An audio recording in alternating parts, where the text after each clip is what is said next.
نحمده ونصلي على رسوله الكريم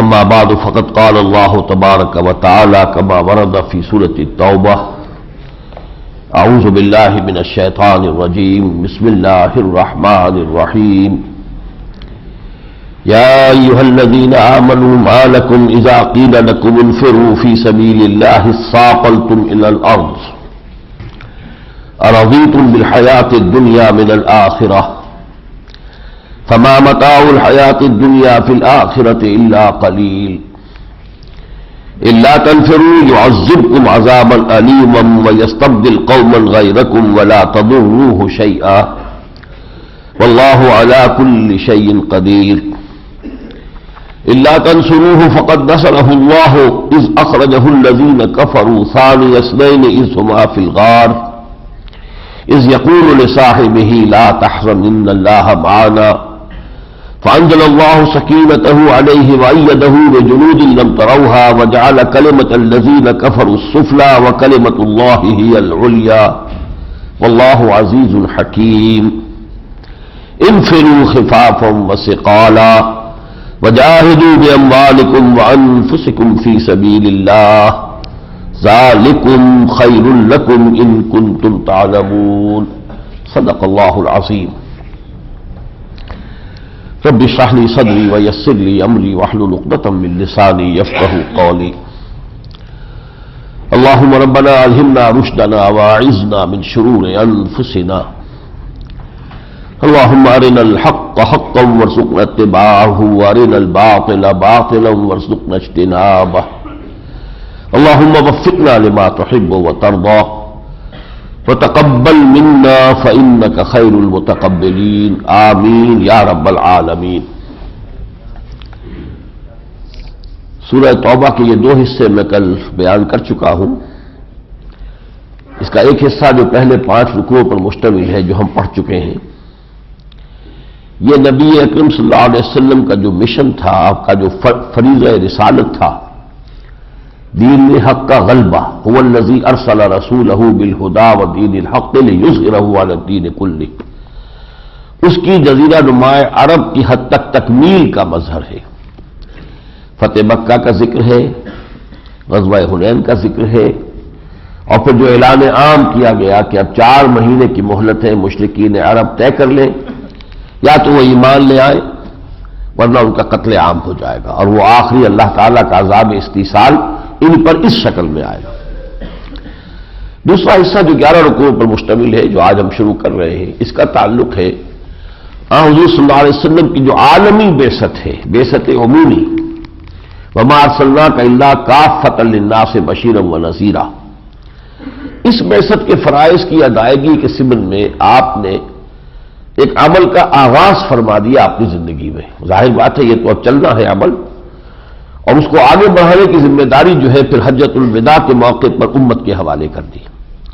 اب تمہارے ذمہ ہے اس عمومی بعثت کا جو تقاضا ہے اس کو پورا کرنا، یعنی ہر فرد نوع بشر تک اسلام کی دعوت پہنچا دینا، اور کل روئے ارضی پر اللہ کے دین کو اسی طرح غالب کرنے کی جد و جہد کرنا کہ جس طرح میں نے یہاں جزیرہ نما عرب میں اپنی 23 سالہ جد و جہد کے نتیجے میں کر دیا ہے۔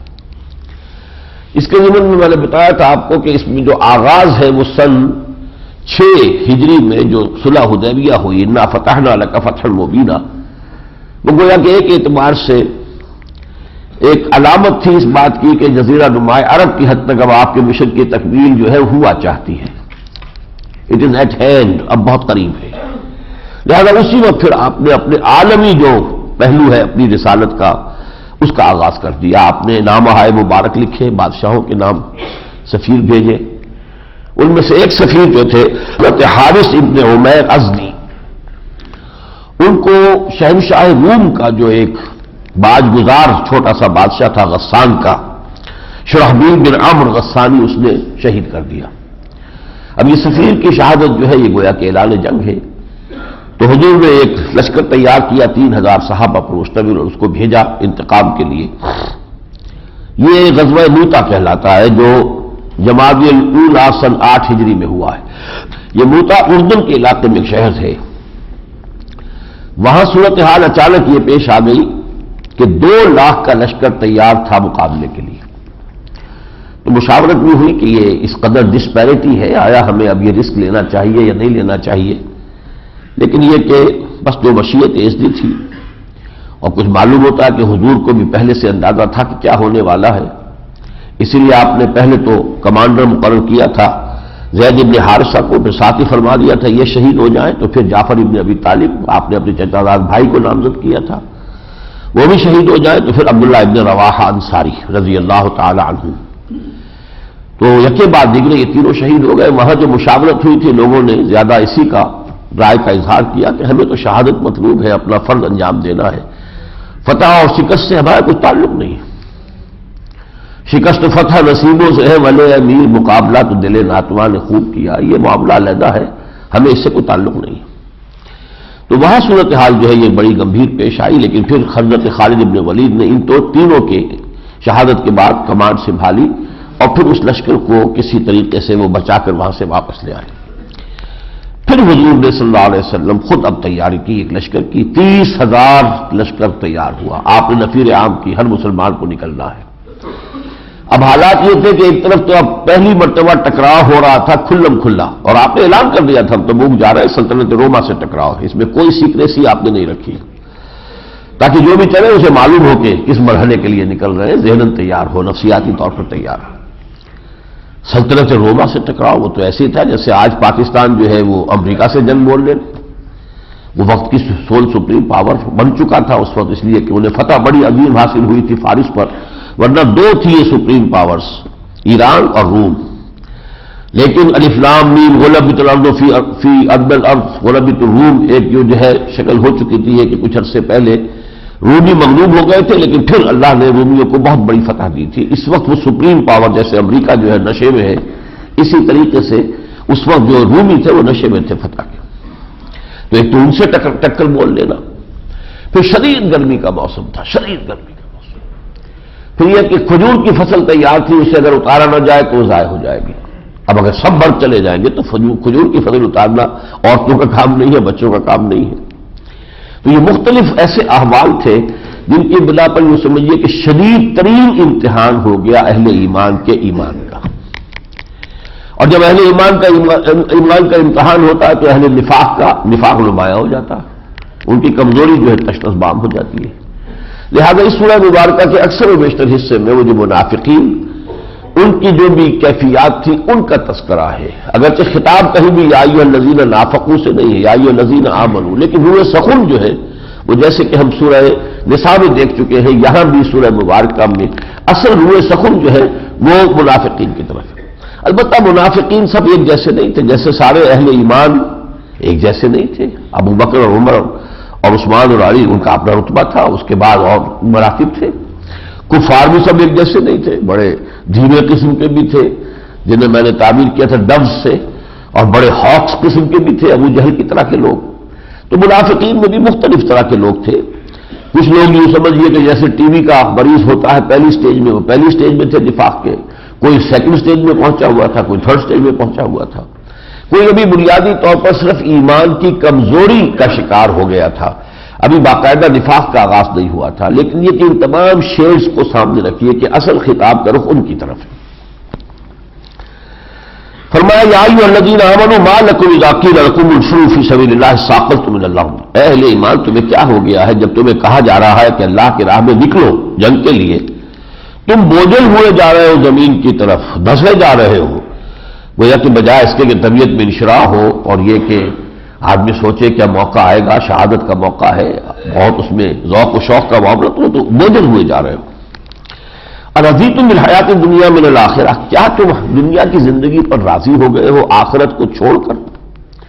یہ ہے اصل میں جو کروشل کوسچن ہے، کرکس آف دی میٹر.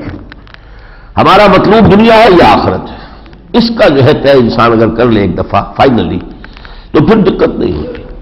لیکن اگر ادھر رہے کہ دنیا بھی نہیں چھوڑنے کو جی چاہتا اور آخرت میں بھی چاہتا ہے آدمی کہ سب کچھ مجھے مل جائے، تو پھر ایسے لوگ جو ہے وہ اسی طرح مذبذبین بین ذالک لا الہ ہؤلاء ولا الہ ہؤلاء جو سورہ نساء میں ہم نے پڑھا تھا، وہ اسی طرح کی کیفیت میں مبتلا رہتے ہیں. ارضیتم بالحیات الدنیا من الآخرہ فما متاع الحیات الدنیا فی الآخرۃ الا قلیل. تو جان لو اس دنیا کی زندگی کا ساز و سامان آخرت کی نعمتوں کے مقابلے میں نہ ہونے کے برابر ہے۔ الا تنفروا، اگر نہیں نکلو گے جبکہ تم مدعی ایمان کے ہو، اور اب ہو گیا نفیر عام، اگر نہیں نکلو گے یعذبکم عذابا علیما، اللہ تمہیں بڑا دردناک عذاب دے گا، ویستبدل قوما غیرکم، اور تمہیں ہٹا کر کسی اور قوم کو لے آئے گا۔ اللہ کو اپنے نبی کا مشن تو مکمل کرانا ہے، اگر تم نے جو ہے کمزوری دکھائی کسی اور قوم کو شہادت دے دے گا، ولا تضروه شیئا، تو اس کا کچھ بگاڑ نہیں سکو گے۔ واللہ علی کل شیء قدیر، اللہ ہر چیز پر قادر ہے۔ الا تنصروه فقد نصرہ اللہ، اگر تم مدد نہ کرو گے اس وقت ہمارے نبی کی، تو اللہ نے تو اس کی مدد اس وقت بھی کی تھی، اخرجہ الذین کفروا ثانی اثنین اذ ہما فی الغار، جب کفار نے انہیں مکے سے نکلنے پر مجبور کر دیا تھا، اور جب وہ دو میں کے دوسرے تھے غار میں چھپے ہوئے، غار ثور میں حضور 3 دن 3 رات رہے ہیں، تو حضور کے ساتھ صرف ابو بکر تھے اور تو کوئی فوج نہیں تھی۔ اذ یقول لصاحبہ لا تحزن ان اللہ معنا، جب حضرت ابو بکر نے تشویش کا اظہار کیا تھا کہ حضور اگر ان کفار نے اپنے قدموں کی طرف بھی دیکھ لیا تو ہم پکڑے جائیں گے، تو حضور نے فرمایا تھا کہ نہیں گھبراؤ نہیں، اللہ ہمارے ساتھ ہے۔ فانزل اللہ سکینتہ علیہ، تو اللہ تعالیٰ نے اپنی سکینت، سکون، اطمینان نازل کر دیا ان پر، وَأَيَّدَهُ بِجُنُودٍ لَمْ تَرَوْهَا، اور ان کی مدد کی ایسے لشکروں سے جنہیں تم نہیں دیکھتے، یعنی فرشتوں کے لشکر۔ وَجَعَلَ كَلِمَةَ الَّذِينَ كَفَرُوا السُّفْلَىٰ، اور اللہ نے ان لوگوں کی بات کو کہ جنہوں نے کفر کیا تھا نیچے ڈال دیا، ان کی بات اب نیچی ہو گئی ہے، جزیرہ نما عرب کی حد تک تو ہو چکی ہے، وہ شکست کھا چکے ہیں، وہ تو اب اپنے زخموں کو چاٹ رہے ہیں۔ وَجَعَلَ كَلِمَةَ الَّذِينَ كَفَرُوا السُّفْلَىٰ وَكَلِمَةُ اللَّهِ الْعُلْيَا، اور اللہ کا کلمہ تو ہے ہی سب سے اونچا۔ واللہ عزیز الحکیم، اور اللہ زبردست ہے حکمت والا۔ انفروا خفافا وثقالا، نکلو خواہ ہلکے خواہ بوجھل، اب اس کے دونوں معنی ہو سکتے ہیں، ایک ظاہری اور مادی اعتبار سے ساز و سامان ہے یا خواہ نہیں ہے، نکلو، اور یہ بھی کہ چاہے بوجھل دل کے ساتھ نکلو اور چاہے انشراح صدر کے ساتھ نکلو۔ اب سم و طاعت کا جو تم نے عہد باندھا تھا، اب چونکہ قتال لازم کر دیا گیا، اس سے پہلے کبھی لازم نہیں تھا، تشویق تھی، ترغیب تھی، نکلو، لیکن نہیں، اب تو چونکہ یہ حکم ہے، تو اس حکم کے بعد تو سم و طاعت جو ہے وہ لازم ہے۔ انفروا خفافا وثقالا وجاہدوا باموالکم وانفسکم فی سبیل اللہ، جہاد کرو اپنی جانوں اور مالوں کے ساتھ اللہ کی راہ میں، ذالکم خیر لکم ان کنتم تعلمون، اور یہی تمہارے لیے بہتر ہے اگر تم علم رکھتے ہو۔ لو کان عرضا قریبا وسفرا قاصدا، اگر کوئی مال غنیمت تمہیں نظر آ رہا ہوتا کہ جلدی ہی ہے، قریب ہی ہے، جلدی سے جائیں گے اور جھپٹا مار کر آ جائیں گے، اور سفر ہوتا کوئی مختصر ہلکا لتبعوک، تو اے نبی یہ منافق لوگ بھی آپ کے ساتھ چلتے ضرور، ولکن بعدت علیہم الشقہ، لیکن یہ اتنا لمبا سفر، یہ طویل مسافت، یہ ان پر بڑی بھاری گزر رہی ہے۔ وَسَيَحْلِفُونَ بِاللَّهِ لَمِ اسْتَطَعْنَا لَخَرَجْنَا مَعَكُمْ، اور اے مسلمانوں یہ آ کر قسمیں کھا کر حلف اٹھا کر اللہ کا کہیں گے کہ اگر ہم میں استطاعت ہوتی تو ہم ضرور نکلتے آپ کے ساتھ، یعنی میری یہ مجبوری ہے، میرا یہ معاملہ ہے، مجھے یہ بیماری ہے، یا میری بیوی بیمار ہے، وغیرہ وغیرہ جو بھی عذرات لنگ ہوتے ہیں۔ یہلکون انفسہم، یہ اپنے آپ کو ہلاک کر رہے ہیں، واللہ یعلم انہم لکاذبون، اللہ جانتا ہے کہ وہ جھوٹے ہیں۔ عفی اللہ عنک لما اذنت لہم، حضور کی عادت مبارکہ یہ تھی کہ جب کوئی شخص آ کے چاہے وہ جھوٹ بول رہا ہو اور حضور کو اندازہ بھی ہو کہ جھوٹ بول رہا ہے، تب بھی عذر قبول کر لیتے تھے، ٹھیک ہے تم نے، اس نے آ کے جھوٹ بولا، مجھے یہ مجبوری ہے، یہ ہے، آپ مجھے اجازت دے دی، آپ اجازت دے دیتے تھے۔ تو اللہ تعالیٰ نے ذرا اس پر تنقید فرمائی ہے، لیکن ساتھ ہی بعد میں تصویب بھی کر دی ہے، وہ ایک عجیب ہے، یہ مرحلہ غور کرنے سے معلوم ہوگا۔ عفی اللہ عنک، اللہ تعالیٰ آپ کو معاف کرے، یا اللہ تعالیٰ نے آپ کو معاف کر دیا۔ لما اذنت لہم، آپ نے انہیں اجازت کیوں دی، ان کا عذر کیوں قبول کیا؟ حتی یتبین لک الذین صدقوا وتعلم الکاذبین، یہاں تک کہ واضح ہو جاتا ہے آپ کے لیے کون سچے ہیں اور آپ جان لیتے جھوٹوں کو بھی۔ یعنی اگر آپ ان کا عذر قبول نہ کرتے اور فرماتے کہ جانا پڑے گا، جانا تب بھی نہیں تھا انہوں نے، تو گویا کہ ان کا وہ نفاق کا پردہ ہے وہ چاک ہو جاتا۔ اب تو یہ کہ انہیں کور مل گیا، میں نے تو حضور سے اجازت لے لی ہے، لہذا اب کوئی مسلمان ان کے اوپر بارے میں کیا کہہ سکتا ہے، وہ حضور کی طرف سے اجازت مل گئی ہے، حضور قبول کر لیا گیا، تو ان کا وہ نفاق کا پردہ ڈھکا رہ گیا۔ لا یستأذنک الذین یؤمنون باللہ والیوم الآخر، اے نبی وہ لوگ آپ سے اجازت طلب کر ہی نہیں سکتے جو اللہ پر اور یوم آخر پر ایمان رکھنے والے ہیں۔ یجاہدوا، اجازت طلب کریں گے اس سے کہ وہ جہاد کریں باموالہم وانفسہم، اپنی مالوں اور جانوں کے ساتھ جہاد سے وہ کیسے چاہیں گے کہ ان کو رخصت دے دی جائے۔ واللہ علیم بالمتقین، اللہ اپنے متقی بندوں کو خوب جانتا ہے۔ انما یستاذنک الذین لا یؤمنون باللہ والیوم الآخر، اصل میں جو آپ سے اجازت طلب کرنے آتے ہیں یہ وہ لوگ ہیں کہ جو ایمان نہیں رکھتے اللہ پر اور یوم آخر پر، وارتابت قلوبہم، ان کے دلوں کے اندر شکوک و شبہات میں ڈیرے ڈالے ہوئے ہیں، فہم فی ریبہم یترددون، اب اپنے شک کے اندر ہی وہ متردد ہو کر رہ گئے۔ یہ وہی لفظ جیسے کہ آیا تھا سورہ نساء میں، مذبذبین بین ذالک، تو متردد بھی وہ شخص ہوتا ہے کہ کروں نہ کروں، چلوں نہ چلوں، قدم بڑھاؤں نہ بڑھاؤں، اسی حیث بحث میں انسان رہے۔ وَلَوْ أَرَادُوا الْخُرُوجَ لَأَعَدُّوا لَهُ عُدَّةً، اگر انہوں نے نکلنے کا ارادہ کیا ہوتا تو اس کے لیے کچھ سامان تیار کرتے، اہتمام کرتے، وَلَكِنْ كَرِهَ اللَّهُ بَعْثَهُمْ، لیکن اللہ نے خود ناپسند کیا ان کا نکلنا۔ اب یہاں آ کر گویا کہ حضور کی بات کی تسلیم ہو رہی ہے کہ ان کے نہ نکلنے میں بھی ایک خیر ہے، اگرچہ اپنی جگہ پر وہ ناکام ہو گئے، اس اعتبار سے ان کے اوپر الزام قائم ہو گیا اللہ کا، لیکن یہ کہ اس میں بھی خیر ہے۔ ولیکن کرہ اللہ بعثہم فثبتہم، تو ان کو اللہ نے خود ہی روک دیا، وقیل قعدوا مع القاعدین، اور کہہ دیا گیا کہ تم بیٹھ جاؤ بیٹھ جانے والوں کے ساتھ۔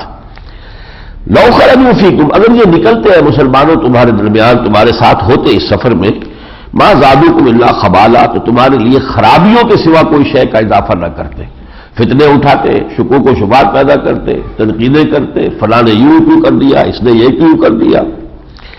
وَلَا أَوْجَعُوا خِلَالَكُمْ يَبْغُونَكُمُ الْفِتْنَةَ، اور تمہارے مابین گھوڑے دوڑاتے رہتے فتنوں کی تلاش میں۔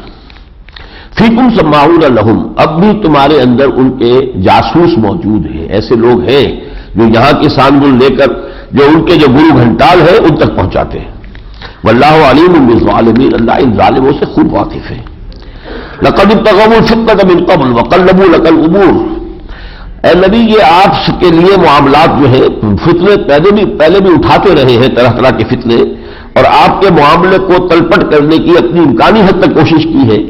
حتیٰ جاء الحق وظہر امر اللہ، یہاں تک کہ حق آ گیا اور اللہ کا امر ظاہر ہو گیا، یعنی جزیرہ نما عرب میں آپ کو غلبہ حاصل ہو گیا، اسلام کو فتح حاصل ہو گئی، اسلامی ریاست متمکن ہو گئی۔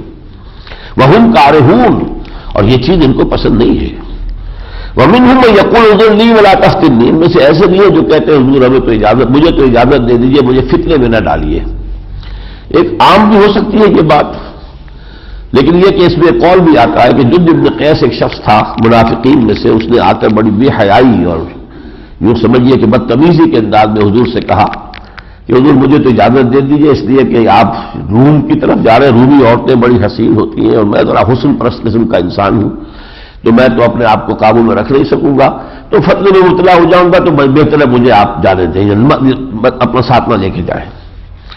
یقول اذنی ولا تفتنی الا فی الفتنۃ سقطوا، وہ فتنے میں تو پڑ چکا ہے، ناکام ہو گیا، کس فتنے سے بچنے کی وہ کوشش کر رہا ہے۔ وَإِنَّ جَهَنَّمَ لَمُحِيطَةٌ بِالْكَافِرِينَ، اور یقیناً جہنم جو ہے ان کافروں کا احاطہ کیے ہوئے، جائیں گے کہاں بچ کر، بالآخر وہ جہنم جو ہے بالفعل کے احاطہ کیے ہوئے، وہ نظر نہیں آ رہی ان کو۔ ان تصبک حسنۃ تسؤہم، اے نبی اگر آپ کو کوئی بھلائی پہنچتی ہے، کوئی فتح حاصل ہوتی ہے، کوئی خوشی کی خبر آتی ہے تو انہیں بری لگتی ہے۔ وَإِن تُصِبْكَ مُصِیبَةٌ قَالُوا قَدْ أَخَذْنَا أَمْرَنَا مِنْ قَبْلُ، اور اگر کوئی مصیبت آ جاتی ہے آپ پر، کوئی تکلیف آتی ہے، تو وہ کہتے ہیں دیکھیے جی ہم نے تو پہلے اپنا معاملہ درست کر لیا تھا، ہم کو ان پاگلوں کے ساتھ جو ہے اس طریقے سے پاگل تو نہیں بنتے کہ ہر جگہ جو جاتے ہیں ہم بھی چلے جائیں۔ وَيَتَوَلَّوْا وَهُمْ فَرِحُونَ، اور پھر اس کے بعد وہ پیٹھ موڑ کر جاتے ہیں اور خوش ہوتے ہیں۔ قل، یہ دو آیتیں جو ہے یہ بہت اہم ہیں اب اس موضوع پر۔ قل لن یصیبنا الا ما کتب اللہ لنا وہو مولانا، اے مسلمانوں تم ان منافقوں سے کہہ دو کہ ہرگز ہم پر کوئی مصیبت نہیں آ سکتی، کوئی تکلیف نہیں آ سکتی سوائے اس کے جو اللہ نے ہمارے لیے طے کر دی ہو۔ وہو مولانا، وہ ہمارا مولا ہے۔ اب ہمارا مولا ہی ہمارے لیے کوئی چیز پسند کرتا ہے تو وہی ہے کہ سر تسلیم خم ہے جو مزاج یار میں آئے۔ نہ شبد نصیب دشمن کے شبد ہلاکے تیغت، سر دوستاں سلامت کے تو خنجر آزمائی۔ یہ دشمنوں کا نصیب کیوں ہو کہ تیرے خنجر سے ان کی گردن کٹے، ہماری گردنیں حاضر ہیں دوستوں کی۔ نہ شبد نصیب دشمن کہ شبد ہلاکے تیغت، سر دوستاں سلامت کہ تو خنجر آزمائی۔ لن یصیبنا الا ما کتب اللہ لنا هو مولانا وعلی اللہ فلیتوکل المؤمنون، اور اہل ایمان کو تو اللہ ہی پر توکل کرنا چاہیے۔ قل هل تربصون بنا الا احدى الحسنيين، ان سے کہیے کہ اے منافقو تم ہمارے بارے میں سوائے دو انتہائی عمدہ چیزوں کے اور کس شے کی توقع کر سکتے ہو؟ یعنی ہم جو جا رہے ہیں روم سے جنگ کرنے کے لیے، تو ایک بات یہ کہ ہم سب ہلاک ہو جائیں، یہی ہے نا تمہارے نزدیک بدترین انجام۔ ہمارے لیے یہ بھی خوبی ہے کہ اللہ کی راہ میں شہادت کی موت نصیب ہو جائے، اس سے بڑا نصیب ہی کوئی نہیں۔ اور اگر ہم آ گئے فتح مند ہو کر، تب تو تم بھی کہو گے کہ ہم کامیاب۔ ہمارے لیے تو کوئی شکست کا کوئی سوال ہی نہیں ہے، گھاٹے کا سودا ہی نہیں۔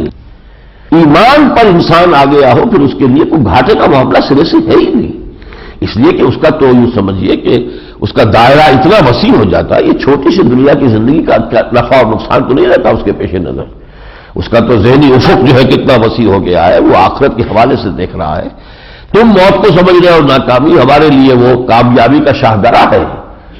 نشان مرد مومن باتوں گویا مر گایا تبسم کا بلّہ بھی وسط، صاحب ایمان کی تو نشانی میں تمہیں بتا دوں، اقبال کا شعر ہے یہ کہ جب موت آتی ہے تو اس کے ہونٹوں پر مسکراہٹ ہوتی ہے، اس لیے کہ وہ اللہ پر یقین رکھتا ہے، اللہ اس کا ولی ہے، وہ اللہ کا ولی ہے۔ اور اب تو موقع ہے کہ وہ جو بھی یہ پردے پڑے ہوئے تھے، حجابات تھے، اب اللہ کا قرب اور مزید حاصل ہو جائے گا۔ قل هل تربصون بنا الا احدى الحسنيين ونحن نتربص بكم ان يصيبكم الله بعذاب من عنده او بأيدينا، اور ہم بھی اے منافقوں اللہ تعالیٰ سے امید میں ہے اور یہ انتظار کر رہے ہیں کہ وہ تم پر کوئی عذاب مسلط کرے، خاص اپنے پاس سے یا ہمارے ہاتھوں۔ کوئی وقت آئے کہ اللہ تعالیٰ ہمیں اجازت دے دے کہ تمہارے اس نفاق پر تمہیں سزا دے۔ فتربصوا انا معکم متربصون، تو ٹھیک ہے تم بھی انتظار کرو، ہم بھی تمہارے ساتھ انتظار کر رہے ہیں۔ قل انفقوا طوعا او کرہا، اے نبی ان سے کہہ دیجئے کرو خرچ، چاہے تم طبیعت کی آمادگی کے ساتھ کرو، چاہے مجبوراً کرو، لن یتقبل منکم، اب یہ تم سے قبول نہیں کیا جائے گا۔ وہ اصل میں صورت یہ تھی کہ وہ سوچتے حدود چندہ ہم سے لے لیجئے، پیسے لے لیجئے، باقی یہ کہ جنگ میں جانے سے ہمیں مستثنا کر دیجئے۔ تو جان جب جاتی ہو انسان کو نظر آئے تو اس سے یہ ہے کہ مال جو ہے وہ انسان دے کر اپنی جان بخشی کرانا چاہتا ہے، لیکن یہاں فرما دیا گیا تمہارے چندے اور تمہارے یہ اعانتیں جو ہے اب قبول نہیں کی جائیں گی۔ انفقوا طوعا او کرہا لن یتقبل منکم، اب تمہاری طرف سے یہ انفاق قبول نہیں ہوگا۔ انکم کنتم قوما فاسقین، تم فساق و فجار میں شامل ہو چکے ہو۔ وما منعهم ان تقبل منهم نفقاتهم، اور ان کو محروم نہیں کیا اس سے کہ ان کے جو انفاق تھا وہ قبول کیا جاتا، الا انہم کفروا باللہ ورسولہ، اس لیے سوائے اس کے کہ وہ کفر کر چکے ہیں اللہ کا اور اس کے رسول کا۔ ولا یاتون الصلاۃ الا وهم کسالى، اور وہ نہیں آتے نماز کے لیے مگر کسل کے ساتھ، بہت ہی یعنی ایک سستی کے ساتھ۔ ولا ينفقون الا وهم كارهون، اور خرچ بھی جو کر رہے ہیں تو مجبور وہ کر رہے ہیں جان بچانے کے لیے، یہ کوئی ان کی اپنی طبیعت کی جو ہے آمادگی نہیں ہے۔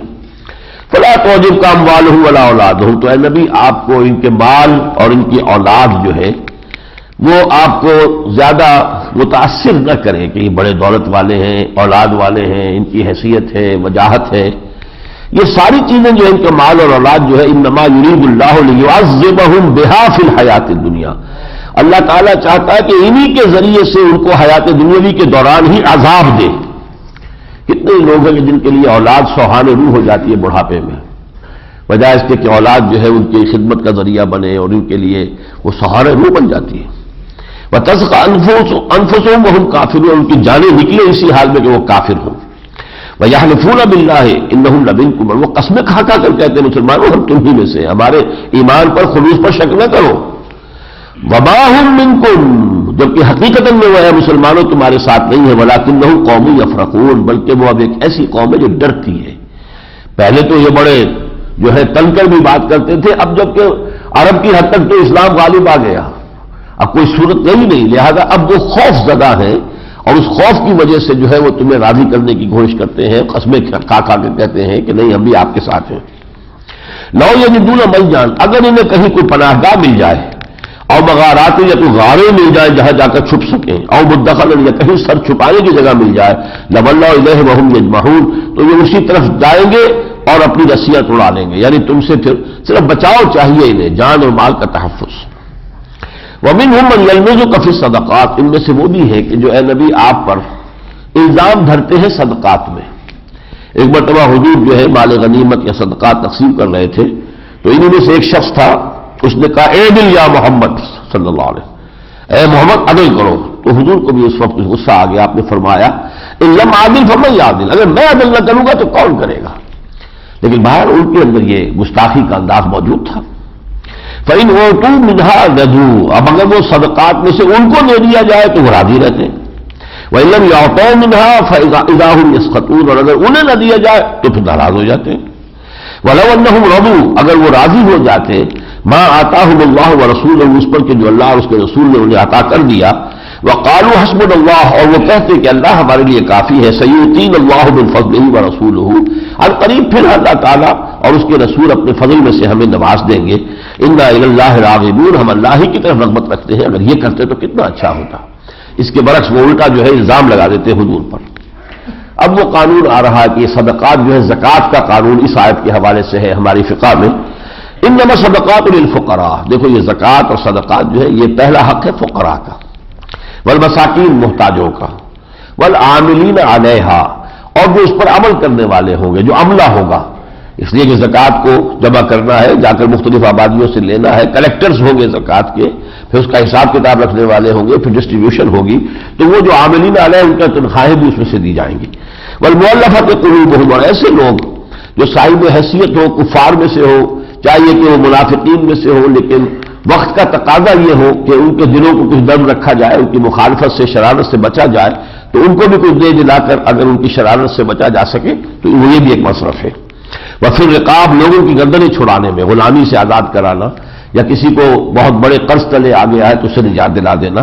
والغارمین، اور ایسا بھی ہوتا ہے کہ کسی کے اوپر تاوان آ گیا ہے. اب کوئی بیچارہ ٹیکسی ڈرائیور ہے، اس کے ایکسیڈنٹ ہو گیا ہے، کوئی آدمی اس کے ایکسیڈنٹ کے تحت مارا گیا، اب اسے ادا کرنا ہے دیت. اب یہ کہ اکیلا اس کی پوزیشن یہ نہیں ہے تو لوگ اس کی مدد کریں. وفی سبیل اللہ، اور پھر اللہ کے راستے میں، اللہ کے دین کے لیے، اس کی اشاعت کے لیے، اس کی اقامت کی جد و جہد کے لیے. وابن السبیل، اور مسافر کے لیے. فریضۃ من اللہ، یہ جیسے لفظ آیا تھا قانون وراثت کے لیے، فریضۃ من اللہ، یہ اللہ کی طرف سے فرض ہے. اسی طریقے سے یہ قانون جو ہے، یہ 8 جو مصارف ہیں زکوٰۃ کے، یہ اللہ کی طرف سے معین ہے. واللہ علیم الحکیم، اللہ تعالیٰ علیم اور حکیم ہے. ومنہم الذین یؤذون النبی، ان میں سے منافقین میں سے کچھ لوگ ایسے بھی ہیں جو نبی کو ذاتی طور پر ایذا پہنچاتے ہیں. اس کی ایک مثال دی، وَيَقُولُونَ هُوَ أُذُنٌ، کہتے ہیں یہ تو میرے کان ہی کان ہے، اندر بھیجا نہیں ہے. یعنی میں نے جا کے جھوٹ موٹ بات کی اور انہوں نے مان لی. معلوم ہوا ان کو تو کوئی سمجھ تو ہے ہی نہیں، جو چاہے کوئی شخص کہے جا کر اور وہ مان لیتے ہیں. تو کان ہی کان ہے، آگے کچھ نہیں ہے.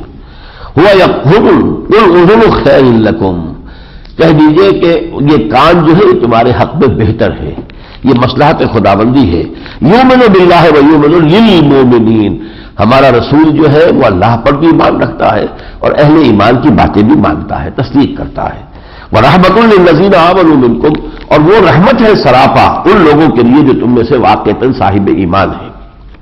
وَالَّذِينَ يُؤْذُونَ رَسُولَ اللَّهِ لَهُمْ عَذَابٌ أَلِيمٌ، اور جو لوگ اللہ کے رسول کو ایذا پہنچائیں گے ذاتی کوفت سے تو ان کے لیے دردناک عذاب ہے.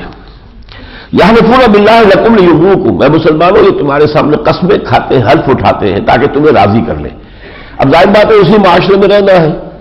اب اسی معاشرے میں جب تک کہ وہاں کے لوگوں سے کسی نہ کسی درجے میں منوا نہ لے کے نہیں تھے ہم ٹھیک ہے، ہمارا بھی ایک مقام ہے اور ہم بھی مسلمان ہیں، تو کیسے رہیں؟ یحلفون باللہ لکم لیرضوکم واللہ ورسولہ احق ان یرضوہ ان کانوا مؤمنین، اور اللہ اور اس کا رسول زیادہ حقدار ہے کہ اسے راضی کرے. راضی کرنا تو اللہ کو کرے، راضی کرنا اللہ کے رسول کو کرے. وہ ان دونوں کو بائی پاس کر کے تمہیں راضی کرنا چاہتے ہیں، اس لیے کہ دنیا ان کے پیش نظر ہے اور دنیا کی زندگی کو سہولت سے گزارنے کے لیے وہ چاہتے ہیں کہ تمہارے ساتھ جو ہے اپنے معاملات کو ٹھیک رکھیں، پیچ اپ کیے رکھیں. ان کانوا مومنین، اگر وہ مومن ہے تو انہیں اللہ اور اس کے رسول کی رضا حاصل کرنی چاہیے. الم یعلموا انہ من یحادد اللہ ورسولہ، کیا انہیں یہ معلوم نہیں کہ جو شخص بھی اللہ اور اس کے رسول کا کے خلاف جد و جہد کرے، مقابلہ کرے، فان لہ نار جہنم خالدا فیہا، تو اس کے لیے تو جہنم کی آگ ہے جس میں وہ ہمیشہ رہے گا. ذالک الخزي العظیم، اور یہ بہت بڑی رسوائی ہے. یحسب المنافقون ان تنزل علیہم سورۃ تنبئہم بما فی قلوبہم، ڈرتے رہتے ہیں یہ منافقین کہ کہیں ایسا نہ ہو کہ مسلمانوں پر کوئی ایسی صورت نازل ہو جائے جس سے ان کا پردہ چاک ہو جائے اور جو بھی کچھ ان کے دلوں میں ہے وہ اللہ تعالیٰ اس صورت کے ذریعے سے مسلمانوں کو آگاہ کر دے. یہ ایک خوف سا انہیں لاحق رہتا تھا. قل استہزؤوا، اے نبی ان سے کہہ دیجئے کرتے رہو مذاق اور استہزاء کرتے رہو، ان اللہ مخرج ما تحذرون، اور جو بھی جس چیز سے تم ڈر رہے ہو ایک وقت آئے گا کہ تمہارے یہ سارے پردے چاک ہو جائیں گے، اللہ تعالیٰ ان کو نکال کے لوگوں کے سامنے لے آئے گا۔ وَلَئِن سَأَلْتَهُمْ لَيَقُولُنَّ إِنَّا كُنَّا نَخُوضُ وَنَلْعَبُ، کبھی کبھی جب وہ آپس میں بیٹھے ہوتے تھے بکواس کرتے تھے، حضور کے خلاف کچھ کہہ دیا، کوئی فقرہ چست کر دیا، اور کوئی بات جو ہے پھر پہنچ گئی حضور تک بھی کہ یہ تو یہ بات کہی انہوں نے، تو پھر وہ کہتے تھے اگر ان سے باس پرس کی جاتی تھی وَلَئِن سَأَلْتَهُمْ، اگر آپ اس سے سوال کریں گے باس پرس کریں گے، لَيَقُولُنَّ إِنَّا كُنَّا نَخُوضُ وَنَلْعَبُ، تو وہ کہیں گے یہ تو ہم ایسی خوش گپی ذرا کر رہے تھے، ہنسی مذاق میں ہم نے بات کہہ دی تھی، we didn't mean it، اس کو آپ اتنا سیریسلی نہ لیں۔ قل اب اللہ وآیاتہ ورسولہ کنتم تستہزئون، تو کہیے کیا تم اللہ کے اور اس کی آیتوں اور اس کے رسول کے ساتھ استہزاء کر رہے تھے، مذاق اڑا رہے تھے؟ تم نے ان کو بنا لیا خوش گپی کا موضوع اور ان کے اوپر فکر چست کرنے کو تم نے ہابی بنا لیا ہے۔ لا تعتذروا، اب عذر مت تراشو، قد کفرتم بعد ایمانکم، تم اپنے ایمان لانے کے بعد کفر کر چکے ہو۔ ان نعفو عن طائفۃ منکم، اگر ہم تم میں سے کسی ایک گروہ سے درگزر کریں گے، نعذب طائفۃ، تو کسی گروہ کو ضرور سزا بھی دیں گے، بانہم قالوا مجرمین، اس لیے کہ وہ یقیناً مجرم ہیں۔ المنافقون والمنافقات بعضهم من بعض، یہ منافق مرد اور منافق عورتیں ایک دوسرے ہی میں سے ہیں، یعنی ان کا گٹھ جوڑ ہے، آپس کا بڑا اتحاد ہے ان کا۔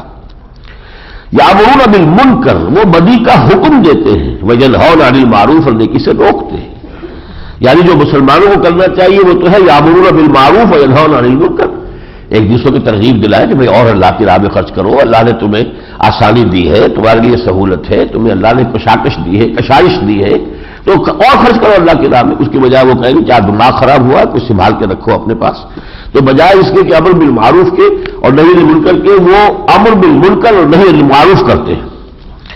المنافقون والمنافقات بعضهم من بعض یامرون بالمنکر وینہون عن المعروف ویقبضون ایدیہم، اپنے ہاتھوں کو روکے رکھتے، خود بھی ہاتھ روکے ہوئے ہیں، کچھ نکالتے نہیں اس میں سے۔ نسوا اللہ فنسیہم، انہوں نے اللہ کو بھلا دیا تو اللہ نے بھی انہیں بھلا دیا۔ ان المنافقین هم الفاسقون، یقیناً یہی منافق ہے کہ جو نافرمان اور سرکش ہے۔ وعد اللہ المنافقین والمنافقات والکفار نار جہنم خالدین فیہا، اللہ نے وعدہ کیا ہے منافق مردوں اور منافق عورتوں سے اور کافروں سے جہنم کی آگ کا، جس میں یہ ہمیشہ ہمیش رہیں گے۔ ہی حسبہم، وہی ان کے لیے مناسب ہے۔ ولعنہم اللہ، اللہ نے ان پر لعنت کر دی ہے۔ ولہم عذاب مقیم، ان کے لیے ایک عذاب ہے قائم رہنے والا، قائم و دائم رہنے والا۔ کالذین من قبلکم کانوا اشد منکم قوۃ، ذرا یاد کرو جیسے کہ معاملہ ہوا تم سے پہلی قوموں کے ساتھ، یہ عاد اور ثمود اور جس کا تم جانتے ہو۔ کانوا اشد منکم قوۃ، وہ تم سے کہیں بڑھ کر تھے طاقت میں، واکثر اموالا و اولادا، اور مال اور اولاد میں بھی تم سے کہیں بڑھ کر تھے۔ فاستمتعوا بخلاقہم، تو انہوں نے جو بھی اپنا حصہ تھا دنیا کا پایا۔ فاستمتعتم بخلاقکم کما استمتع الذین من قبلکم بخلاقہم، تم نے بھی دنیا سے جو فائدہ اٹھانا تھا، کھانا پینا تھا، کھا چکے ہو جیسے کہ انہوں نے کیا تھا۔ وخذتم کالذی خاضوا، اور جس طرح وہ چلے تھے اسی کی روش تم نے اختیار کی ہے۔ اولئک حبطت اعمالہم فی الدنیا والآخرہ، یہ وہ لوگ ہیں کہ جن کے اعمال دنیا اور آخرت میں ضائع ہو گئے۔ واولئک هم الخاسرون، اور یہی لوگ ہیں کہ جو اب خسارہ پانے والے ہیں، تباہ و برباد ہونے والے ہیں۔ الم یاتہم نبأ الذین من قبلہم قوم نوح وعاد وثمود وقوم ابراہیم واصحاب مدین والمؤتفکات، وہی جو ہے قوموں جن کا حال ہم پڑھ آئے ہیں سورہ اعراف کے اندر۔ کیا نہیں آ گئی ان کے پاس خبریں ان لوگوں کی جو ان سے پہلے تھے؟ نوح کی قوم، عاد اور ثمود، پھر قوم ابراہیم، پھر اصحاب مدین شعیب کی قوم، والمؤتفکات، اور وہ بستیاں جو تلپٹ کر دی گئیں، سدوم اور عمورہ کی بستیاں۔ اتتہم رسلہم بالبینات، ان کے پاس ان کے رسول آئے واضح تعلیمات کے ساتھ۔ فما کان اللہ لیظلمہم، تو اللہ ان پر ظلم کرنے والا نہیں تھا، ولکن کانوا انفسہم یظلمون، وہ خود اپنی جانوں پر ظلم کرتے رہے، انہوں نے اپنی جانوں پر ستم ڈھایا اور اللہ کے عذاب کے مستحق بنے۔ والمؤمنون والمؤمنات، اب یہ تقابل ہے، سائملٹینیس کنٹراسٹ، فوری تقابل۔ منافق مرد منافق عورتیں آپس میں ایک دوسرے کے ساتھ گتھے ہوئے ہیں، گٹھ جوڑ ہے ان کا۔ والمؤمنون والمؤمنات بعضهم اولیاء بعض، لیکن اسی طرح اے مسلمان، اہل ایمان مرد اور اہل ایمان عورتیں جو ہے ایک دوسرے کے پشت بنا ہے، مددگار ہے، ساتھی ہیں۔ یہ یامرون بالمعروف، یہ نیکی کا حکم دیتے ہیں، ینہون عن المنکر، اور بدی سے روکتے ہیں۔ وَيُقِیمُونَ الصَّلَاةَ وَیُؤْتُونَ الزَّکَاةَ، اور وہ نماز قائم کرتے ہیں، زکوٰۃ ادا کرتے ہیں، وَيُطِيعُونَ اللَّهَ وَرَسُولَهُ، اور اللہ اور اس کے رسول کی اطاعت کرتے ہیں، اولئک سیرحمهم اللہ، یہ وہ لوگ ہیں کہ جن پر اللہ تعالیٰ رحم فرمائے گا، ان اللہ عزیز الحکیم، یقیناً اللہ تعالیٰ زبردست ہے، کمال حکمت والا۔ وعد اللہ المومنین والمومنات جنات تجری من تحتها الانہار، اللہ نے وعدہ کیا ہے مومن مردوں اور مومن عورتوں سے ان باغات کا جن کے دامن میں ندیاں بہتی ہوں گی، خالدین فیہا، جس میں وہ ہمیشہ ہمیشہ رہیں گے، ومساکن طیبۃ فی جنات عدن، اور رہائشی باغات میں ان کے لیے بہت ہی عمدہ ستھرے مکان ہوں گے، ورضوان من اللہ اکبر، یہ ساری چیزیں تو ہے ہی، سب سے بڑی بات یہ کہ اللہ ان سے راضی ہو جائے گا، اللہ کی رضا ان تمام چیزوں سے بڑھ کر ہے، ذالک هو الفوز العظیم، یہی بہت بڑی کامیابی ہے۔ یا ایھا النبی جاہد الکفار والمنافقین واغلظ علیہم، اے نبی صلی اللہ علیہ وسلم کافروں اور منافقوں کے خلاف جہاد کیجئے اور سختی کیجئے ان پر۔ یہ ذرا نوٹ کرنے کے لیے آیت قرآن مجید میں 2 دفعہ آئی ہے، یہ سورہ تحریم میں بھی آئی ہے جو 28ویں پارے کی آخری صورت ہے، یہاں بھی آئی ہے، اور یہ در حقیقت آخری دور میں اب حضور کے مزاج میں تھی نرمی، شفقت۔ اب وہ جیسے کہ حضرت مسیح کے بارے میں آتا ہے کہ ایک شخص کو چوری کرتے ہوئے خود دیکھا اپنی آنکھوں سے، اور جب اسے پکڑا اس نے کہا نہیں میں تو نہیں چوری کر رہا تھا، بھائی پھر میری آنکھ نے غلط دیکھا ہوگا۔ یہ ایک شرافت کی انتہا ہوتی ہے کسی انسان کی، تو حضور میں بھی طبیعت کا رنگ یہ تھا، اس نرمی سے پھر منافق فائدہ اٹھاتے تھے۔ تو کہا گیا ہے کہ آپ سختی پیدا کیجئے، آپ کی نرمی اور شفقت اور رحمت کے مستحق اہل ایمان ہیں، یہ کفار اور منافقین جو ہیں یہ آپ کی اس رحمت سے اور شفقت سے، مودت سے، رافت سے یہ غلط فائدہ نہ اٹھائیں، پر سختی کیجئے۔ جاہد الکفار والمنافقین، جہاد کیجئے ان کے خلاف، لیکن یہ نوٹ کیجئے قتال کبھی نہیں ہوا ہے، جہاد کا لفظ ہے یہاں پر، جد و جہد، کوشش، ان کی مسائی کو ختم کرنا، اور جیسے کہ آگے چل کر آئے گا ان کا ایک مرکز بھی حضور نے جلا کر خاکستر کیا، جسے مسجد کے نام پر بنایا تھا انہوں نے، مسجد زراعت، اقدامات کیے ہیں لیکن کبھی تلوار نہیں اٹھائی ہے۔ جاہد الکفار والمنافقین واغلظ علیہم، ان پر سختی کیجئے، ومأواہم جہنم وبئس المصیر، اور ان کا ٹھکانہ تو پھر آخری جو ہے وہ جہنم ہے، وہ بہت ہی برا ٹھکانہ ہے۔ یحلفون باللہ ما قالوا ولقد قالوا کلمۃ الکفر، یہ قسم کھا رہے ہیں کہ ہم نے وہ بات نہیں کہی جبکہ واقعتاً انہوں نے کفر یا کلمہ کہا ہے۔ یہ تفصیل سے آئے گا سورہ منافقون میں 28ویں پارے میں، کچھ باتیں کہی تھی عبداللہ ابن ابی نے ایک موقع پر، پھر جب اس کی رپورٹ حضور کو پہنچی تو اس میں صاف انکار کر گیا۔ وَكَفَرُوا بَعْدَ اسلامہم، یہ اپنے اسلام کے بعد کفر کر چکے ہیں۔ وَهَمُّوا بِمَا لَمْ يَنَالُوا، اور انہوں نے ایک ارادہ کیا تھا جس میں یہ کامیابی حاصل نہیں کر سکے۔ سفر کے دوران ایک مرتبہ ایک تنگ گھاٹی میں سے گزر تھا، تو حضور کی اونٹنی بس وہ ایک ہی اونٹنی چل سکتی تھی، تو ایک صحابی آگے تھے جو کہ اونٹ کا نکیل پکڑ کر چل رہے تھے، اور 2 پیچھے تھے، باقی کہ لشکر تو منتشر تھا، پہاڑ میں درے کے اندر تو ایک جگہ تو ہوتا نہیں، وہاں سازش کر کے منافقین نے حملہ کیا رات کے وقت، رات کے اندھیرے میں ڈھانٹے باندھے ہوئے تھے انہوں نے، لیکن یہ کہ پھر وہ جو صاحب آگے تھے حضرت حذیفہ ابن یمان، انہوں نے وہ اپنی ڈھال کی جو ہے ضرب لگا کر تو ان کو پیچھے بھگایا ہے، اور اس طریقے سے وہ ناکام ہو گئے۔ حضور نے اس وقت اگرچہ ان کے چہرے نہیں دیکھے جا سکتے تھے، اور اندھیرا بھی تھا، رات بھی تھی، ڈھانٹے بھی باندھے ہوئے تھے انہوں نے اپنے، حضور نے بتا دیا حضرت حذیفہ کو یہ فلاں فلاں فلاں لوگ تھے۔ ظاہر بات ہے آپ کو وحی کے ذریعے سے اللہ تعالیٰ اطلاع دیتا ہے، لیکن یہ کسی کو بتانا نہیں ہے، یہ ایک راز رہا حضرت حذیفہ کے پاس، انہوں نے ساری زندگی یہ راز فاش نہیں کیا، اس لیے ان کا نام بن گیا تھا صاحب السر النبی، یہ وہ صاحب ہے کہ جن کے پاس حضور کا ایک راز ہے۔ وَهَمُّوا بِمَا لَمْ يَنَالُوا وَمَا نَقَمُوا إِلَّا أَنْ أَغْنَاهُمُ اللَّهُ وَرَسُولُهُ، اب یہ انتقام کس چیز کا لے رہے ہیں، یہ کس چیز کی دشمنی نکال رہے ہیں اہل ایمان سے، سوائے اس کے کہ اللہ اور اس کے رسول نے انہیں غنی بنا دیا ہے۔ اب یہ جو کچھ بھی فتح ہوئی ہے پورے عرب کے اندر، اسلام کا ایک نقشہ جم گیا ہے، حکومت اب اس سے فائدہ انہیں بھی تو پہنچ رہا ہے، کیونکہ بہرحال مسلمان تو یہ بھی ہے۔ من فضل ہی، اللہ اس کے رسول نے اپنے فضل سے انہیں غنی کر دیا ہے۔ فَيَتُوبُوا يَكُ خَيْرًا لَّهُمْ، اب اگر یہ توبہ کر لیں اب بھی بعد آ جائے تو ان کے لیے بہتر ہے۔ وَإِن يَتَوَلَّوْا يُعَذِّبْهُمْ اللَّهُ عَذَابًا أَلِيمًا، اگر یہ پیٹھ موڑ دیں گے اور روگردانی کریں گے، اپنی اسی روش پر چلتے رہیں گے، تو اللہ تعالیٰ ان کو دردناک عذاب دے گا، فی الدنیا والآخرہ، دنیا میں بھی اور آخرت میں بھی۔ وَمَا لَهُمْ فِي الْأَرْضِ مِن وَلِيٍّ وَلَا نَصِيرٍ، اور پوری زمین میں انہیں اپنا کوئی نہ حمایتی ملے گا نہ مددگار۔ وَمِنْهُمْ مَنْ عَاهَدَ اللَّهَ، یہ 3 آیتیں جو اب آ رہی ہیں سورہ مبارکہ کی، جیسے میں نے سورہ انفال کی آیتوں کا بتایا تھا کہ یہ بہت زیادہ اپلیکیبل ہے پاکستان کے حالات پر، اسی طرح یہ تین آیتیں جو ہے یہ بہت زیادہ اپلیکیبل ہے پاکستان کے موجودہ حالات پر. منافقت کی ایک خاص قسم کا ذکر اللہ یہاں فرما رہے ہیں. وَمِنْهُمْ، ان میں سے کچھ لوگ ایسے بھی ہیں ان منافقین میں سے، من عاہد اللہ، جنہوں نے اللہ سے عہد کیا تھا، لئن آتانا من فضلہ، اگر اللہ ہمیں اپنے فضل سے نواز دے گا، دولت دے دے گا، ہمیں غنی کر دے گا، لَنَصَّدَّقَنَّ وَلَنَكُونَنَّ مِنَ الصَّالِحِينَ، ہم خوب صدقہ خیرات کریں گے اور بالکل نیک پارسا بن جائیں گے. فَلَمَّا آتَاهُم مِّن فَضْلِهِ، جب اللہ نے اپنے فضل سے نواز دیا، انہیں غنی کر دیا، دولت دے دی، بخلوا بہ، اب انہوں نے اس دولت کے ساتھ بخل کیا. وتولوا، پیٹھ موڑ لی، وہم معرضون، اور اعراض کر کے کرنی کترا کے چلے گئے. فَأَعْقَبَهُمْ نِفَاقًا فِي قُلُوبِهِمْ، تو اللہ نے سزا کے طور پر ان کے دلوں میں نفاق پیدا کر دیا. اللہ کے ساتھ وعدہ کر کے اور پھر وعدہ خلافی کرنا، اس کا نتیجہ دنیا میں نفاق پیدا کر. آخرت میں جو عذاب آئے گا آئے گا، لیکن جو نقد عذاب ملتا ہے، نقد سزا ملتی ہے، وہ نفاق ہے. عاقبہ، عقب کو کہتے ہیں پیچھے آنے والی چیز، نتیجہ. اس کے نتیجے میں عقوبت کہتے ہیں سزا کو، تو اس سزا کے طور پر ان کے دلوں میں نفاق پیدا کر دیا ہے. الی یوم یلقونہ، اور یہ نفاق اب رہے گا اس دن تک جس دن یہ اللہ سے ملاقات کریں گے. بما اخلف اللہ ما وعدوہ، بسبب اس وعدہ خلافی کے جو انہوں نے اللہ کے ساتھ کیا، وبما کانوا یکذبون، اور بسبب اس جھوٹ کے جو انہوں نے بولا. یہ تین آیتیں ہیں، ان کو سامنے رکھیے. اور پاکستان کی تاریخ پوری اس میں لکھی ہوئی ہے. ایک وقت تھا آج سے 52-53 سال پہلے، پورا ہندوستان گونج رہا تھا پاکستان کا مطلب کیا، لا الہ الا اللہ.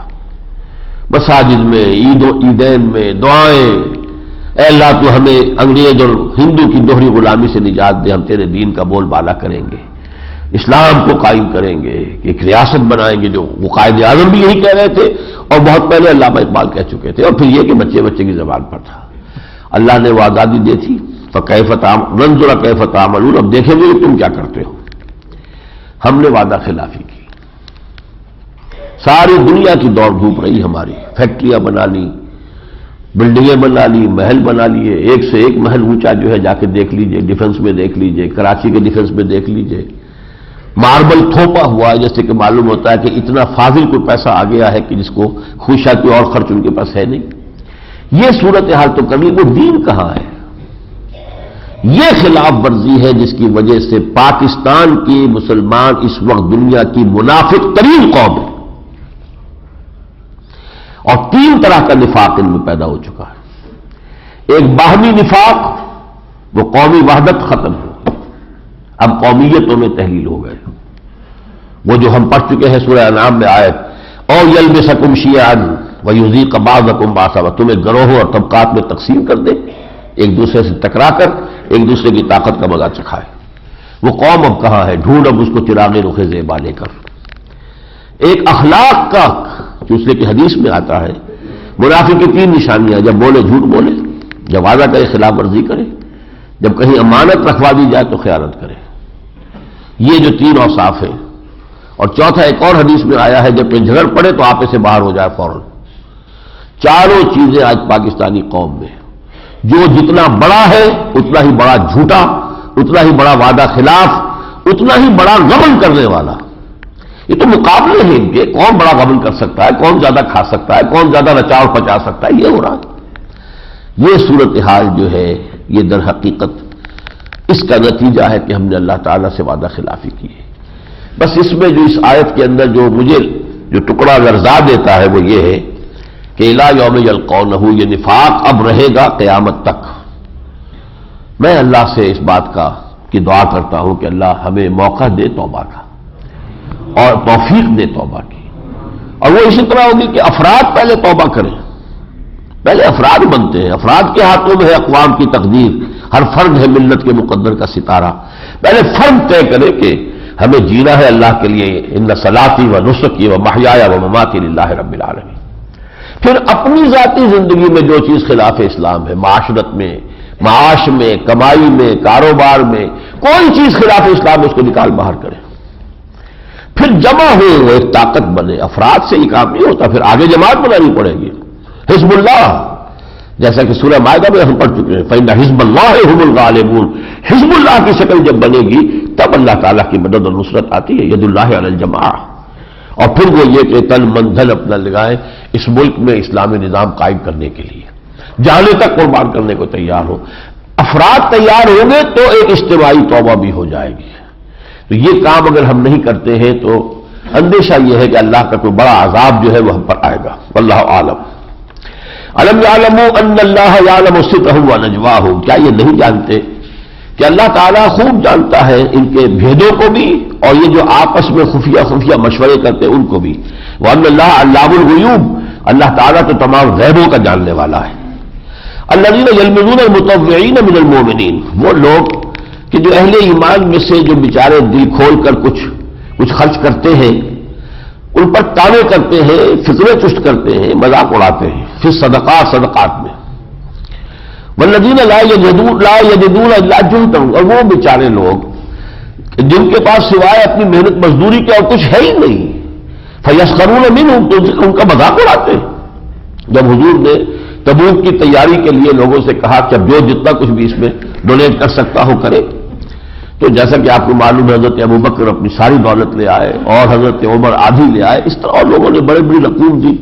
ایک صحابی تھے ابو عقیل، کچھ نہیں تھا ان کے پاس، مزدوری کرتے تھے، ساری رات ایک باغ میں وہ پانی کھینچ کر باغ کو سیراب کرتے رہے۔ صبح کچھ جو مقدار میں مزدوری میں کھجوریں ملی، آدھی جو ہے وہ گھر والوں کو دے دی، دن بھر کا راشن آدھی لا کے حضور کی خدمت میں پیش کر دی۔ تو وہاں منافقین جو بیٹھے تھے انہوں نے فکر چکا، ہاں جی ان کی کھجوروں کے بغیر تو یہ مہم جو ہے سر ہو ہی نہیں سکتی صاحب، یہ تو واقعتاً یہ تو بہت بڑا تیر مارا انہوں نے۔ تو یہ مذاق کر رہے، جلے کٹے جملے کہہ رہے تھے جس پر کہ یہ بات کہی جا رہی۔ حضور نے ان کی کھجوروں کا یہ مقام معین کیا، آپ نے فرمایا یہ کھجوریں اس پورے ڈھیر کے اوپر بھاری ہیں، انہیں پھیلا دو اس ڈھیر کے اوپر، اس لیے کہ اللہ کی نگاہوں میں تو خلوص اصل ہے۔ فَيَسْخَرُونَ مِنْهُمْ، تو ان کا چھٹا اڑاتے ہیں، سخر اللہ منہم، اللہ ان کا مذاق اڑائے۔ لَهُ عذاب علیم، ان کے لیے دردناک عذاب ہے۔ اب یہ وہ مقام آ گیا ہے جو میں نے کہا تھا کہ سورہ نساء میں ابھی ان کے لیے توبہ کا دروازہ کھلا رکھا تھا اور حضور کے لیے کا استغفار کا دروازہ بھی کھلا تھا۔ یہاں اس صورت میں اور سورہ منافقون میں یہ دو جگہ قرآن میں طے کر دیا گیا ہے کہ اب ان کے لیے توبہ کا دروازہ بند ہے اور ان کے حق میں حضور کا کوئی استغفار جو ہے اللہ کو قبول نہیں ہے۔ استغفر لہم او لا تستغفر لہم، اے نبی آپ چاہے تو ان کے لیے استغفار کرے، چاہے تو نہ کرے۔ ان تستغفر لہم 70 مرۃ فلن یغفر اللہ لہم، اگر آپ ان کے لیے 70 مرتبہ بھی استغفار کریں گے تب بھی اللہ تعالیٰ انہیں معاف نہیں فرمائے گا۔ اب یہ سب سے بڑی سمجھیے بدبختی ہے، سب سے بڑی بدبختی۔ حضور کی تو وہی رافت اور رحمت کا عالم یہ تھا کہ آپ نے فرمایا کہ اگر مجھے معلوم ہوتا کہ 70 مرتبہ سے زیادہ استغفار کرنے سے ان کی مغفرت ہو سکتی ہے تو میں زیادہ کرتا، لیکن یہاں تو یہ ہے کہ 70 مراد نہیں ہے، چاہے جتنا بھی میں کر لوں، گویا کہ اب ان کے لیے وہ دروازہ بند ہو چکا ہے۔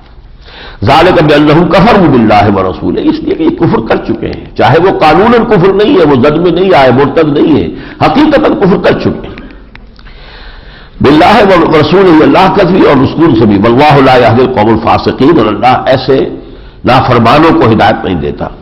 فرح المخلفون بمقعدهم خلاف رسول اللہ وکرہوا ان یجاہدوا باموالہم وانفسہم فی سبیل اللہ، بڑے خوش ہو رہے ہیں پیچھے چھوڑ دیے جانے والے لوگ، یعنی جن کی حضور نے جن کا حضور قبول کر لیا، اب لشکر تو روانہ ہو گیا، اب یہ بڑے خوش ہیں کہ ہمارا کام بن گیا، ہم اپنے گھروں میں ہیں۔ فرح المخلفون بمقعدهم خلاف رسول اللہ، رسول اللہ صلی اللہ علیہ وسلم کے پیچھے رہ جانے اور بیٹھ رہنے پر بڑی خوشیاں منا رہے ہیں۔ وَكَرِهُوا أَن يُجَاهِدُوا بِأَمْوَالِهِمْ وَأَنفُسِهِمْ فِي سَبِيلِ اللَّهِ، اور انہوں نے ناپسند کیا اس کو کہ وہ جہاد کرتے اپنی جانوں اور مالوں کے ساتھ اللہ کی راہ میں۔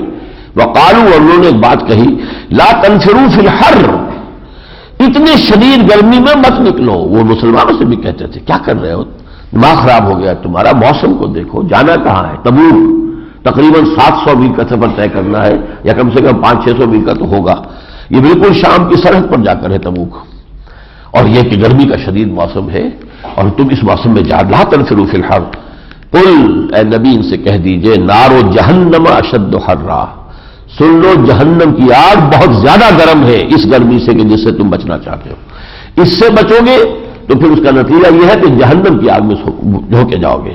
لو کانوا یفقہون، کاش کہ ان کو سمجھ ہوتی. فلیضحکوا قلیلا ولیبکوا کثیرا، تو چاہیے کہ یہ ہنسے کم روئے زیادہ. جن کا انجام ہے یہ تو ہنس رہے ہیں کہ ہماری تجویز کامیاب ہو گئی، ہم نے دھوکہ دے لیا محمد کو صلی اللہ علیہ وسلم، جھوٹے بہانے بنائے اور وہ ہے ہی میرے کان، جو بھی ہم نے کہا انہوں نے مان لیا، آپ بیٹھے ہیں. تو خوشیاں منانے کی بجائے، ہنسنے کی بجائے انہیں رونا چاہیے. جزاء بما كانوا یکسبون، بدلہ ان کے کمائی کا. فإن رجعك الله إلى طائفة منهم، تو اے نبی اگر آپ کو اللہ تعالیٰ واپس لے جائے ان کے پاس، فاستأذنوك للخروج، اور پھر کسی اور مہم میں یہ آپ کے ساتھ نکلنا چاہیں، فقل لن تخرجوا معي ابدا، تو کہہ دیجیے گا اب میرے ساتھ تمہارا خروج نکلنا نہیں ہوگا، تمہیں محروم کر دیا گیا. ولن تقاتلوا معي عدوا، اور آئندہ تم کسی دشمن کے خلاف میرے ساتھ مل کر قتال نہیں کرو گے. انکم رضیتم بالقعود اول مرہ، تم اس پہلی مرتبہ جب نفیر عام ہوئی تھی تو تم بیٹھے رہنے پر راضی ہو گئے. فقعدوا مع الخالفین، تو اب ہمیشہ کے لیے بیٹھ رہو پیچھے رہنے والوں کے ساتھ. اب یہ آخری جو ہے حکم دیا جا رہا ہے، اور یہ گویا کہ غزوہ تبوک سے واپسی کے بعد کی آیات جو نازل ہوئی ہیں. ولا تصلی علی احد منهم مات، اے نبی اب آئندہ ان میں سے جو بھی مر جائے آپ اس کی نماز جنازہ مت پڑھیے. یعنی اب یہ کہ اس کو بالکل ڈسٹنکٹ کیا جا رہا ہے کہ ابھی تک تو گڑبڑ تھے بالکل مسلمانوں میں، اور منافقین جو ہے وہ ایک ہی تھے. اب یہ کہ بعض اقدامات ایسے کیے جا رہے ہیں کہ جن سے وہ نمایاں ہو جائے، معاشرے میں علیحدہ ہو جائے، کہ جیسے ان کا ایک سوشل بائیکاٹ ہو رہا ہے.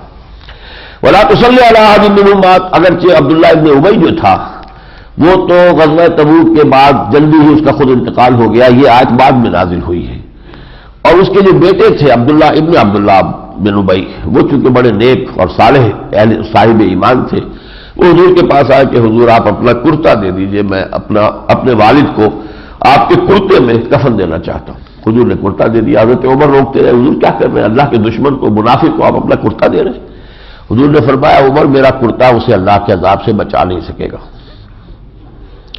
ہم پتہ نہیں تبرکات کے بارے میں ہمارا تصور کیا ہے، لیکن یہ کہ حضور کے کرتے کے بارے میں حضور کا اپنا فرمان یہ ہے کہ میرا کرتا اسے اللہ کے عذاب سے بچا نہیں سکتا. اور پھر جب وہ نماز جنازہ کے لیے بھی آپ کھڑے ہوئے تو حضرت عمر نے پھر روکا، لیکن آپ نے نماز پڑھی. اس کے بعد یہ آیت آئی، پھر آپ کسی منافق کے جنازے میں شریک نہیں ہوئے. ایک منافق کے جنازے میں شرکت نہیں کرتے تھے، اور ایک کسی مقروض کے جنازے میں، جب تک کہ اس کا قرض ادا نہ کر دیا جائے. اگر وہ قرض لیے وہ دنیا سے گیا تو آپ اس کی نماز جنازہ نہیں پڑھتے تھے. ولا تصلی علی احد منهم مات ابدا، اب کبھی بھی آپ کسی ان میں سے کسی کے مرنے پر آپ نماز نہ پڑھیے. ولا تقم علی قبرہ، اور نہ ہی ان کی قبر پر کھڑے ہو. انہم کفروا باللہ ورسولہ، یہ وہ لوگ ہیں جنہوں نے اللہ اور اس کے رسول کا کفر کیا. وماتوا وهم فاسقون، اور وہ مرے ہیں اسی نافرمانی کے عالم میں. ولا تعجبک اموالهم ولا اولادهم، یہ بھی پہلے آیت آ چکی ہے، آیت نمبر 55 میں. آپ کو نہ بھائیں اور نہ تعجب کریں آپ ان کے اموال اور اولاد پر. انما یرید اللہ ان یعذبهم بها فی الدنیا، یہ تو اللہ چاہتا ہے ان کے ذریعے سے دنیا کی زندگی میں ان کو عذاب دے. وتزهق انفسهم وهم کافرون، اور ان کی جانیں اسی حالت کفر میں نکلیں، یعنی مگن رہے اپنے مال اپنے اولاد میں، اور اس میں وہ اپنی اصلاح کی فکر ہی نہ کرے، اور ان کی جان اب کفر ہی پر نکلے. وَإِذَا أُنزِلَتْ سُورَةٌ أَنْ آمِنُوا بِاللَّهِ وَجَاهِدُوا مَعَ الرَّسُولِ، اور جب کوئی صورت نازل ہوتی ہے کہ اللہ پر ایمان رکھو اور جہاد کرو رسول کے ساتھ. استاذنک اولو الطول منہم، تو ان میں سے جو مقدرت رکھنے والے ہیں وہ بھی آپ سے مدد کے، وہ اجازت کے لیے، رخصت کے لیے آ جاتے ہیں. وقالوا ذرنا نکن مع القاعدین، اور کہتے ہیں کہ ہمیں چھوڑ دیجیے، ہم پیچھے بیٹھنے والوں میں سے ہو جائیں. رضوا بان یکونوا مع الخوالف، وہ راضی ہو گئے کہ پیچھے رہنے والی عورتوں کے ساتھ ہو جائے. یہ گویا کہ ایک طنز ہے جو ان پر کیا جا رہا ہے. عورتیں جنگ میں نہیں جاتی تھیں، وہ گھروں میں رہتی تھی، تو گویا کہ انہوں نے اپنے لیے وہ اسٹیٹس جو ہے وہ پسند کیا ہے. فطبع علی قلوبہم فہم لا یفقہون، تو ان کے دلوں پر مہر لگا دی گئی ہے اور یہ اب فہم اور تفقہ سے خالی ہے. لیکن الرسول والذین آمنوا معہ، اس کے برعکس رسول صلی اللہ علیہ وسلم اور جو ان کے ساتھی اہل ایمان ہیں، جاہدوا باموالہم وانفسہم واولئک لہم الخیرات، وہ جہاد کرتے ہیں اپنی جانوں کے ساتھ، مالوں کے ساتھ. وہی لوگ ہیں جن کے لیے بھلائیاں ہیں، نیکیاں ہیں، اللہ کے ہاں اجر ہے. واولئک هم المفلحون، اور یہی لوگ ہیں جو فلاح پانے والے ہیں. اعد اللہ لہم جنات تجری من تحتها الانہار، اللہ نے ان کے لیے تیار کی ہوئی ہے، تیار کیے ہوئے باغات جن کے اندر ندیاں بہتی ہیں. خالدین فیہا، وہ اس میں ہمیشہ رہیں گے. ذالک الفوز العظیم، اور یہی بہت بڑی کامیابی ہے. وجعل معذرون من الاعراب ليؤذن لهم وقال الذين كذبوا الله ورسوله، اور آئے وہ لوگ آپ کے پاس معذرت کرنے کے لیے، جو گوار ہیں، جو آس پاس کے بندو ہیں، وہ بھی آئے اجازت لینے کے لیے کہ انہیں اجازت دے دی جائے، ایگزمپٹ کر دیا جائے۔ وقال الذين كذبوا الله ورسوله، اور وہ بھی بیٹھ رہے وہ لوگ کہ جنہوں نے اللہ اور اس کے رسول سے جھوٹ بولا۔ سیصیب الذین کفروا منہم عذاب علیم، ان قریب اللہ تعالیٰ جو ہے ان لوگوں کے اس کفر کی پاداش میں ان کو دردناک عذاب میں مبتلا کرے گا۔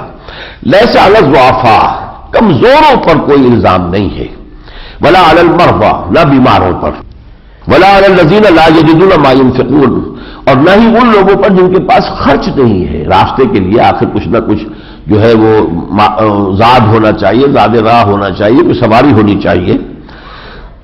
حرج، ان پر کوئی حرج نہیں، کوئی تنگی نہیں، کوئی گرفت نہیں ہوگی۔ اذا نصحوا للہ ورسولہ، جبکہ وہ اللہ اور اس کے رسول کے جو ہے وفادار رہے۔ ما علی المحسنین من سبیل، ایسے نیکوکاروں کے اوپر کوئی الزام نہیں۔ واللہ غفور رحیم، اللہ غفور الرحیم ہے۔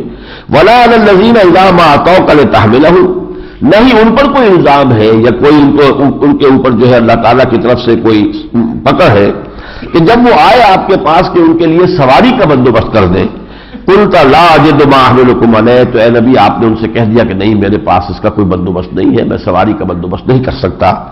تولو، تو اب وہ پیچھے واپس چلے گئے۔ وَأَعْيُنُهُمْ تَفِيضُ مِنَ الدَّمْعِ، اور ان کے آنکھوں میں سے آنسو بہ نکلے، حزناً، اس رنج اور غم کی وجہ سے، اللہ یجدوا ما ينفقون، کہ ان کے پاس وہ مال نہیں ہے جس کو وہ خرچ کر سکے اور وہ زاد راہ کا بندوبست کر سکے۔ انما السبیل علی الذین یستأذنونک وهم اغنیاء، ساری ملامت اور ساری گرفت ان لوگوں کے لیے ہے جو اے نبی آپ سے ایگزمپشن چاہتے ہیں، رخصت چاہتے ہیں، جبکہ وہ غنی ہے۔ رضی بأن یکونوا مع الخوالف، وہ دل سے راضی ہو گئے اس بات پر کہ وہ پیچھے رہنے والی عورتوں کے ساتھ بیٹھ رہے۔ وطبع اللہ علی قلوبہم فہم لا یعلمون، اللہ نے ان کے دلوں پر مہر کر دی ہے، وہ اب علم اور فہم سے خالی ہیں۔ یعتذرون الیکم اذا رجعتم الیہم، اے نبی جب آپ لوگ واپس جائیں گے ان کے پاس تو اب آ کے اور عذر تراشیں گے، بہانے بنائیں گے اپنے آپ کو جسٹیفائی کرنے کے لیے۔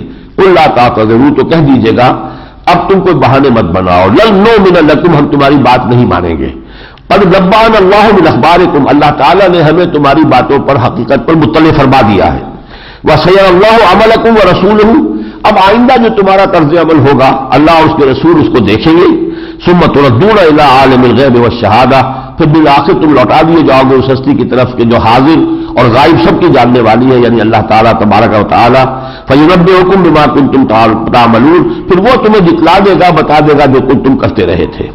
سیحلفون باللہ لکم اذا انقلبتم الیہم لتعرضوا عنہم، اے مسلمانوں وہ تمہارے سامنے قسمیں کھا کر حلف اٹھا کر کہیں گے کسی طریقے سے کہ تاکہ تم ان سے اعراض کرو، درگزر کر دو۔ فاعرضوا عنہم، تو ان کو دفع کرو، اعراض کرو ان سے۔ انہم رجس، یقین یہ لوگ ناپاک ہیں۔ ومأواہم جہنم، ان کا ٹھکانہ آگ ہے، دوزخ ہے۔ جزاء بما کانوا یکسبون، اور وہ بدلہ ہوگا ان کے اپنے کرتوتوں کا۔ یحلفون لکم لترضوا عنہم، اے مسلمانوں وہ تمہارے سامنے حلفیہ بیانات اس لیے دیتے ہیں کہ تم ان سے راضی ہو جاؤ۔ فإن ترضوا عنہم، اگر تم ان سے راضی ہو گئے، فإن اللہ لا یرضى عن القوم الفاسقین، تو اللہ تعالیٰ تو ان نافرمانوں سے بالکل راضی نہیں ہوگا۔ بارک اللہ لی ولکم فی القرآن العظیم ونفعنی وإیاکم بالآیات والذکر الحکیم۔